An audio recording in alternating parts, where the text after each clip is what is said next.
দেশটা স্বাধীন করেছে কে? জাতির পিতা বঙ্গবন্ধু শেখ মুজিবুর রহমান। নিজের জীবনটাকে সে উৎসর্গ করেছে, সেটা তারা জানে না। সেই 1948 সাল থেকে ভাষা আন্দোলন থেকে শুরু করে স্বাধিকার আদায়ের আন্দোলন, স্বাধীনতা অর্জন, 71 মুক্তিযুদ্ধের বিজয়, সবই তো জাতির পিতা বঙ্গবন্ধু শেখ মুজিবুর রহমানের নেতৃত্বে হয়েছে। 15ই আগস্ট জাতির পিতা বঙ্গবন্ধু শেখ মুজিবুর রহমানকে নির্মমভাবে হত্যা করলো। কিন্তু সাথে সাথে জীবন যাপন করতেন। একজন রাষ্ট্রপতি, তিনি ওই ধানমন্ডি 32 নম্বরে ওই বাড়ি, যে বাড়ি থেকে তিনি স্বাধীনতা ঘোষণা দিয়েছিলেন, সেই বাড়িতেই তো ছিলেন। একটা ধারণা ছিল বাঙালি কখনো তার গায়ে হাত দেবে না, তাকে মারবে না, কারণ এদেশের মানুষকে তিনি গভীরভাবে ভালোবেসেছেন। আর সেই ভালোবাসা দিয়েই তিনি এই দেশকে গড়ে তুলেছেন, একটা যুদ্ধ বিধ্বস্ত দেশকে গড়ে তুলেছেন। কিন্তু একই সাথে 15ই আগস্ট 1975 সাল বাংলাদেশের রাষ্ট্রপতি জাতির পিতা বঙ্গবন্ধু শেখ মুজিবুর রহমান, আমার বাবা, তাকে নির্মমভাবে হত্যা করেছে। একই সাথে আমার মা, আমার 3 ভাই, কামাল জামালের নবপরিণীত বধূ সুলতান রোজিকে, আমার ছোট্ট ভাইটা মাত্র 10 বছরে, তাকে হত্যা করলো। আমার একমাত্র চাচা শেখ আবু নাসেরকে হত্যা করেছে। এরা সবাই তো মুক্তিযোদ্ধা। কামাল জামাল, শেখ আবু নাসের প্রত্যেকে মুক্তিযোদ্ধা। হাতে অস্ত্র নিয়ে সরাসরি যুদ্ধ করেছে তারা। আমার সে মেজপুর বাড়িতে যে শেখ ফজলুল হক মনি, তার অন্তঃসত্ত্বা স্ত্রীকে হত্যা করেছে। শেখ ফজলুল হক মনিও তো একজন মুক্তিযোদ্ধা, ছাত্র জীবন থেকে সে সংগঠন করেছে। সেজপুর বাড়িতে যে মুক্তিযুদ্ধের সংগঠক আব্দুল হাসান সাহেব, আমার ফুফা, এবং তার 10 বছরের ছেলে আরিফ, বেবি, 13 বছরের মেয়ে, 4 বছরের নাতি সুকান্ত, আবু নাসরাত আব্দুল্লাহর ছেলে, তাকে পর্যন্ত হত্যা করলো। এবং এইভাবে 13 জন সদস্য, মিলিটারি সেক্রেটারি ব্রিগেডিয়ার জামিলকে হত্যা করেছে, পুলিশ অফিসার সিদ্দিকুর রহমানকে হত্যা করেছে, সাংবাদিক, মুক্তিযোদ্ধা শহীদ সানিবাদ এবং সাংস্কৃতিক কর্মী রেন্টুকে হত্যা করেছে।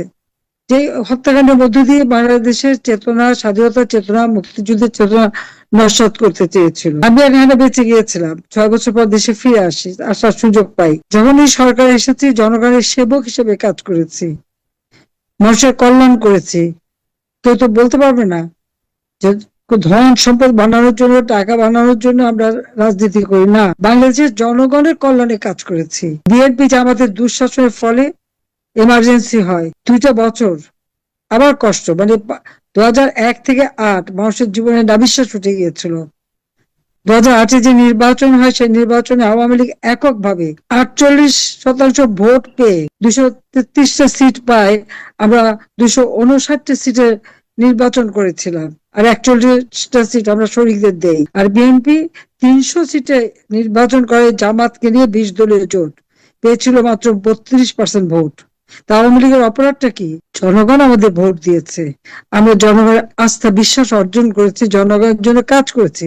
2009 সাল থেকে 2024 সালের 5ই আগস্ট পর্যন্ত অনেক বাধা, অনেক কিছু এসেছে, কিন্তু সব অতিক্রম করে জনগণের কল্যাণে, জনগণের উন্নয়নের জন্য, দেশের উন্নতির জন্য কাজ করে বাংলাদেশকে বিশ্ব দরবারে উন্নয়নশীল দেশ হিসেবে মর্যাদা এনে দিয়েছি। আওয়ামী লীগের অগণিত নেতাকর্মী দিনরাত অক্লান্ত পরিশ্রম করেছে, যে কোনো দুঃসময়ে মানুষের পাশে দাঁড়িয়েছে।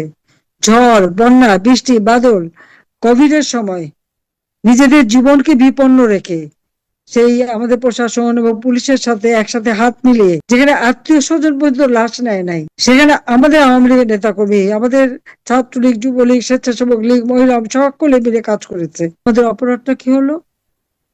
আওয়ামী লীগের আমলে বাংলাদেশ তো উন্নতি করেছে, আর আজকে একটি ব্যক্তি ক্ষমতার লোভী 2007 সালে দল করতে এসে যে ব্যর্থ হয়, এই ডক্টর ইউনূস, আর তার ক্ষমতার লোভ এবং দেশ বিক্রি করার মুচলেখা দিয়ে, বন্দুকের নল দিয়ে সন্ত্রাসী, জঙ্গি, তাদের সহযোগিতা নিয়ে, তাদেরকে ব্যবহার করে, তাদের কাঁধে চেপে ক্ষমতা দখল করেছে।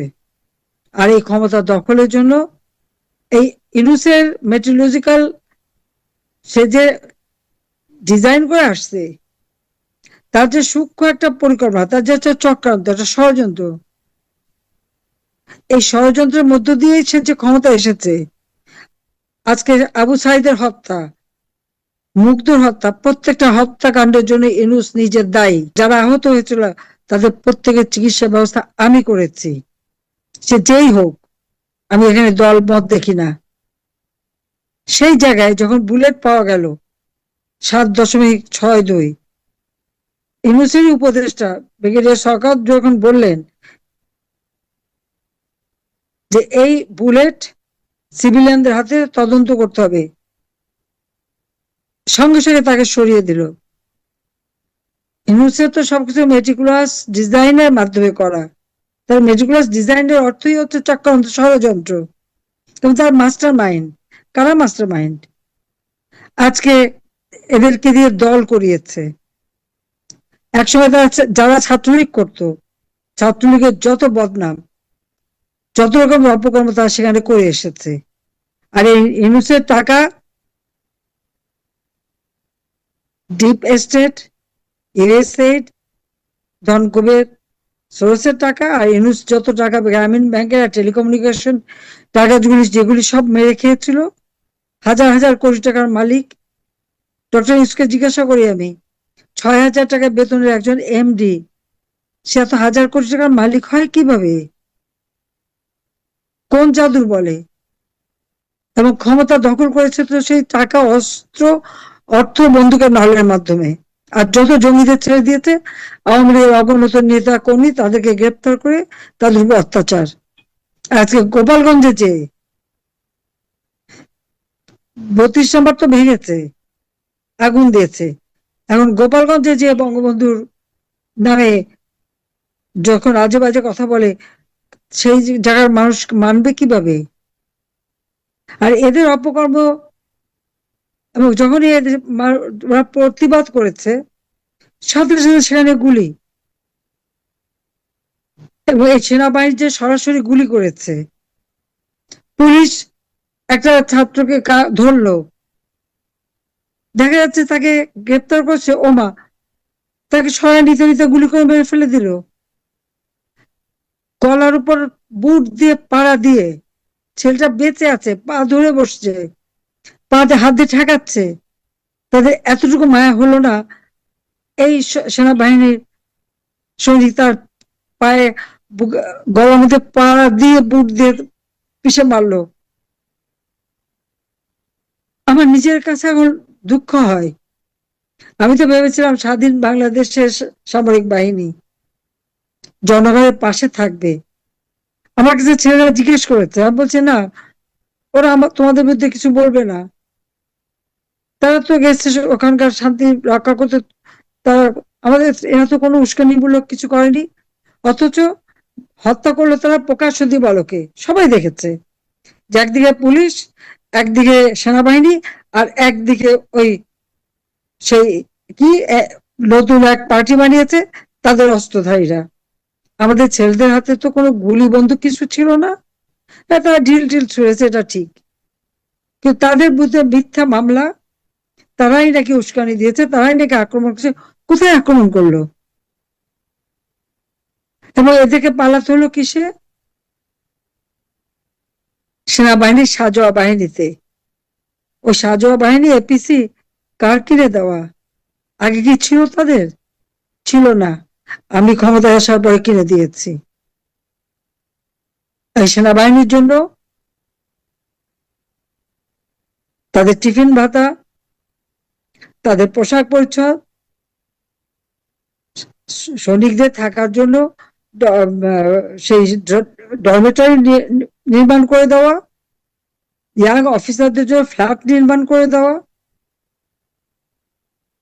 তাদের গাড়ি বাড়ি কেনার ব্যবস্থা করে দেওয়া, বেতন প্রায় 123 গুণ বৃদ্ধি করে দিয়েছিলাম সকল সরকারি অফিসারদের।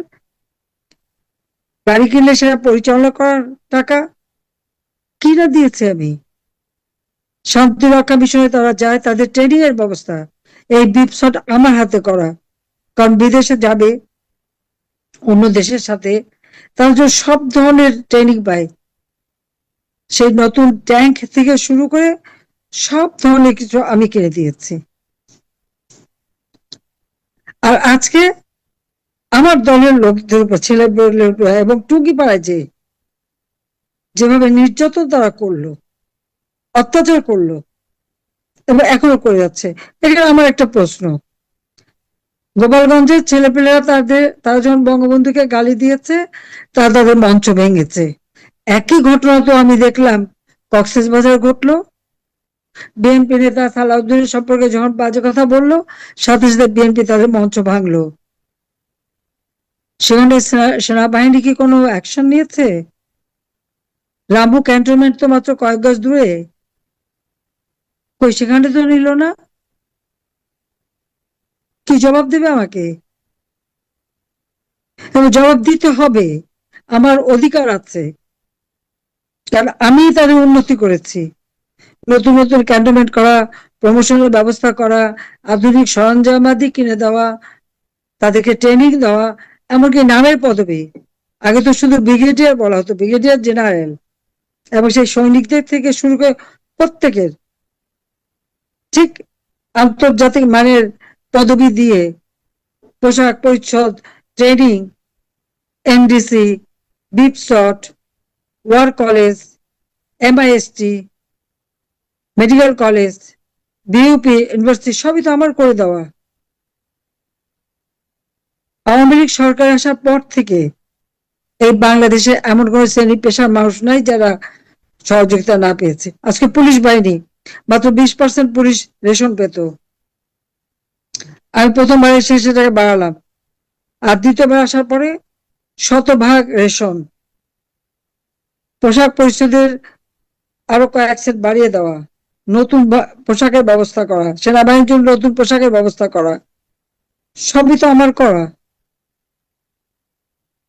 বিজিবি, পুলিশ, প্রত্যেকের জন্য, এমনকি সেনাবাহিনী, হেলিকপ্টার, এভিয়েশন সেক্টর খুলে দেওয়া, নেভির জন্য এভিয়েশন সেক্টর খুলে দেওয়া কে করেছে? আমি, শেখ হাসিনা, আওয়ামী লীগ। আওয়ামী লীগ ক্ষমতা এসেছে বলেই আজকে সবকিছু নতুন ভাবে করা হয়েছে। বড় বড় কমপ্লেক্স ভবন করে দেওয়া, ট্রেনিং এর ব্যবস্থা। মাত্র ইন্টারমিডিয়েট পাস করে সবাই আর্মিতে ঢুকতো, উচ্চ শিক্ষার তেমন সুযোগ ছিল না। এই ট্রেনিং 3 বছরে করে দিয়ে যাতে একটা বিএ ডিগ্রি বা বিএসসি ডিগ্রি বা উচ্চমানের ডিগ্রি নিতে পারে, সেইটাও আমি করে দিয়েছি, এটা মাথায় রাখতে হবে। আর আজকে কি নিষ্ঠুর নির্মম ভাবে ছেলে পেলেদেরকে গুলি করা হলো, মারা হলো, বুট দিয়ে পাড়িয়ে মারা, বুট দিয়ে পাড়া দিয়ে মারা। ঠিক 71 সালে পাকিস্তান হানাদার বাহিনী সেই একই কাজ করেছে, সেই একই চিত্র যেন আমি দেখলাম।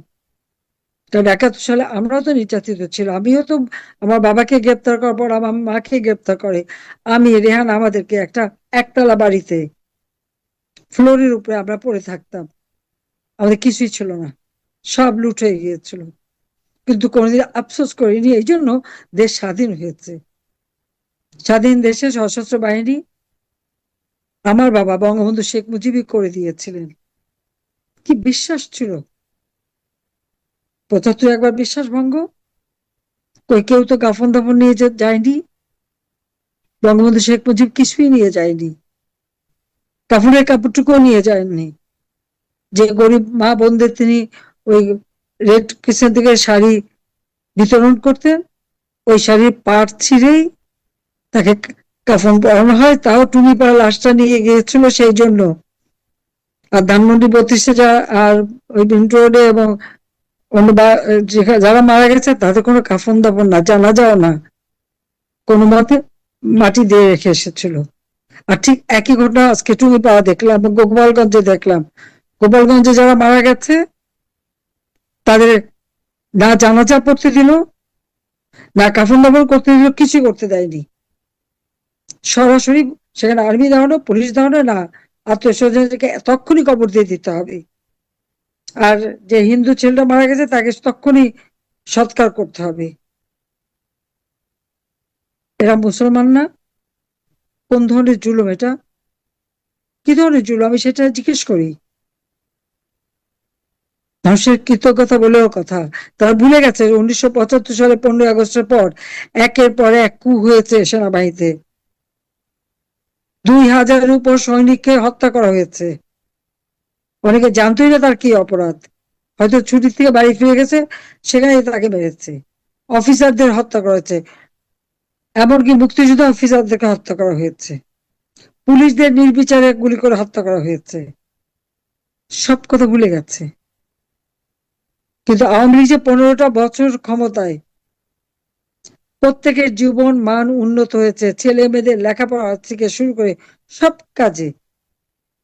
কি পায়নি তারা? আর্থ সামাজিক ভাবে বাংলাদেশ পৃথিবীর মধ্যে শক্তিশালী দেশ হিসেবে গড়ে উঠে যাচ্ছিল। দক্ষিণ এশিয়ায় বাংলাদেশ অর্থনৈতিকভাবে শক্তিশালী দেশ হিসেবে দ্বিতীয় স্থান অধিকার করেছিল। 1 নম্বরে ভারত, 2 নম্বরে বাংলাদেশ। পাকিস্তানের অর্থনীতির থেকে অনেক উপরে বাংলাদেশ ছিল। এশিয়ার ভিতরে আমরা 9ম স্থান। সারা বিশ্বে আমাদের 30তম ছিল। কোভিডের কারণে আমরা একটু পিছিয়ে যাই, তাও আমাদের 35তম অর্থনৈতিক দেশ হিসেবে দেশকে গড়ে তুলেছিলাম। উন্নয়নশীল দেশের মর্যাদা পেয়েছে 2026 সাল থেকে। উন্নয়নশীল দেশ হিসেবে আমাদের যাত্রা শুরু হবে, তার প্রস্তুতিও আমরা নিয়েছি। কিন্তু আজকে আমি কি দেখলাম, কি পেলাম? আমার ছেলেদের রক্তে রঞ্জিত এই বাংলার মাটি। কেন? কি অপরাধ তাদের? বঙ্গবন্ধুর নাম নিশানা মুছে ফেলে দেবে, তাহলে কার নাম থাকবে? ওই যে হানাদার বাহিনী, তাদের গড়ে তোলা রাজাকার আল বদর আল শামস, সেই সমস্ত যুদ্ধাপরাধী, যারা তোমাদের মা বোনদের তুলে নিয়ে গিয়েছিল পাকিস্তানি হানাদার বাহিনীর ক্যাম্পে, দিনের পর দিন তাদেরকে রেপ করেছে, পাশবিক অত্যাচার করেছে, শাড়িটা পর্যন্ত পড়তে দেয়নি, কারণ অনেকে গলায় দড়ি দিয়ে মারা গিয়েছিল। সেই জন্য নির্বিচারে গুলি করে গ্রামের পর গ্রাম মানুষকে হত্যা করেছে, আগুন দিয়ে পুড়িয়েছে। ওই যুদ্ধাপরাধীরা, তারাই তো এদেরকে পথ দেখিয়ে নিয়ে গেছে, তারাই তো ঘর চিনিয়েছে, তারাই তো নির্যাতন করেছে। এমনকি আমাদের বাড়ি তো 3-3 বার আগুন দিয়ে পুড়িয়েছে। আর আজকে তাদের জন্য তাদের প্রতি এত আনুগত্য, ওই পাকিস্তানি বাহিনীদের বুটের লাথি খেয়ে খেয়ে, ওটাই ওটাই খুব তাদের কাছে কাম্য। স্বাধীন দেশে একটা মর্যাদা নিয়ে জীবনটা পছন্দ হয়নি, পরাধীনতার নাক পাশে বন্দি থাকাটাই তাদের আকাঙ্ক্ষা। এটি হচ্ছে দুর্ভাগ্যের বিষয়। লাখো শহীদের রক্তের বিনিময়ে আমরা স্বাধীনতা পেয়েছি। আজকে সেই শহীদের রক্তের সাথে বেইমানি এরা করেছে, আর মিথ্যা মামলা দিয়ে হয়রানি। হত্যা করলো পুলিশ, আর্মি আর ওই এনসিপির এজেন্টরা। আর সমস্ত মামলা, গোপালগঞ্জে প্রায় 6,000 লোকের বিরুদ্ধে মামলা। তাদের হাতে কি ছিল? কিছুই ছিল না। কিন্তু এইভাবে মিথ্যা মামলা দিয়ে হয়রানি। আজকে আমি দেশবাসীকে বলবো যে কি অন্যায় করেছি আমরা। আজকে ইউনূস ক্ষমতা এসেছে, কোনোদিন এই দেশের কোনো মানুষকে ঝড় বৃষ্টি বন্যা খরা কোনোদিন দেখেছেন একটি পয়সা দিয়ে সাহায্য করেছে? করে নাই। আমরা ক্ষমতায় থাকি, আওয়ামী লীগ আর বিরোধী দলে থাকি, মানুষের যে কোনো দুর্যোগ দুর্বিপাকে আমরা মানুষের পাশে দাঁড়িয়েছি। আমরা কখনো কোনো বিনিময়ে কিছু চাইনি, কিন্তু আমাদের আওয়ামী লীগের প্রতিটি নেতা কর্মী সবসময় মানুষের পাশে দাঁড়িয়েছে। এবারে আমরা কি দেখলাম ইউনূস ক্ষমতা আসার পরে? বন্যা হলো, বন্যা নামে টাকা তুললো, সে বন্যার টাকা রিলিফ দুর্গত মানুষের কাছে পৌঁছায় নাই, তা কারো অ্যাকাউন্টে চলে গেছে। শহীদের তালিকা করেছে, মিথ্যা বয়ান দিল। জাতিসংঘ যে তালিকা করলো, যে রিপোর্টে বললো 1400, কই নামের হিসাব তো দিতে পারেনি। নামের হিসাব দিল না কেন? নামের তালিকা দিল না কেন? আমি তো বলি এখনো তালিকা তারা দিক, তাদের ওই রিপোর্টের কোনো মূল্য থাকে না। মানবাধিকার লঙ্ঘন না কি করেছি? 10 লক্ষ রোহিঙ্গাকে আমি আশ্রয় দিলাম, প্রথম 2-3 মাস তো কোনো রিলিফ বাইরে থেকে আসেনি। সব ব্যবস্থা আমি করেছি। আমাদের দেশের মানুষ, বিশেষ করে আওয়ামী লীগের সমস্ত লোকজন এবং সবাই, তাদের খাদ্য টাদ্য সবকিছু ব্যবস্থা। 40,000 মেয়ে প্রেগনেন্ট ছিল, হাসপাতাল, নার্স, ডাক্তার দিয়ে তাদের ডেলিভারি ব্যবস্থা করা, শিশুদের স্বাস্থ্য সেবা ব্যবস্থা আমি করেছি। আর আমি সেখানে মানবাধিকার লঙ্ঘন করতে যাব, এটাকে আপনারা বিশ্বাস করেন? আমি কাজই তো করি মানুষের জন্য। আর ইউনূসের কি, গরিবের রক্ত চুষে খেয়েছে। ক্ষুদ্র ঋণ, মোটা অঙ্কের সুদ, না দিতে পারলে ঘর বাড়ি ছাড়া, কেউ সুইসাইডও করেছে, সন্তান বিক্রি করেছে। 21শে আগস্ট যখন গ্রেনেড হামলা হলো, হ্যাঁ আমি বেঁচে গিয়েছিলাম। আমার প্রায় 1000 খানেক নেতাকর্মী আহত, 22 জন মারা গেল, আইবি রহমান সহ। বাংলাদেশে প্রত্যেকেই সহযোগিতা করেছে এবং এই ঘটনাকে সকলে নিন্দা করেছে, করেনি একটি লোক। যখন বুদ্ধিজীবীরা সবাই মিলে তালিকা করলো, সবাই সই দিল, ইউনূস কিন্তু সই দেয়নি। আমরা সাহায্যের জন্য একটা ব্যাংক অ্যাকাউন্ট করলাম।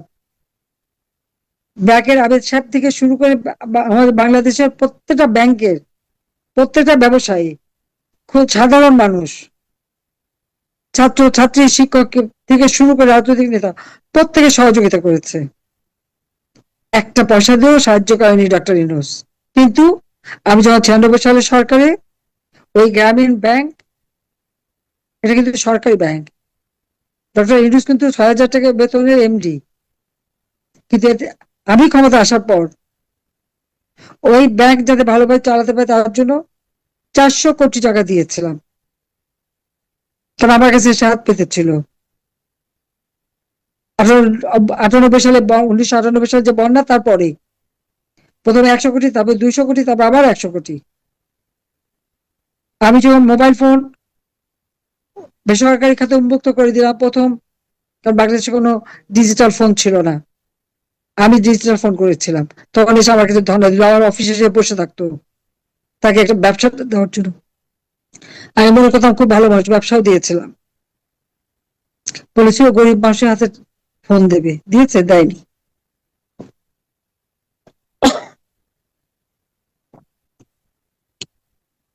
গরিব মা বোনদেরকে মোবাইল ফোন আমি দিয়েছিলাম। প্রাইমারি স্কুলের শিক্ষার্থীদের জন্য যে বৃত্তির টাকা, মায়ের নামে মোবাইল ফোনের পাঠাতাম। 20 লক্ষ মায়ের কোনো ফোন ছিল না, আমি ফোন কিনে তাদের হাতে দিয়েছিলাম, মোবাইল ফোন।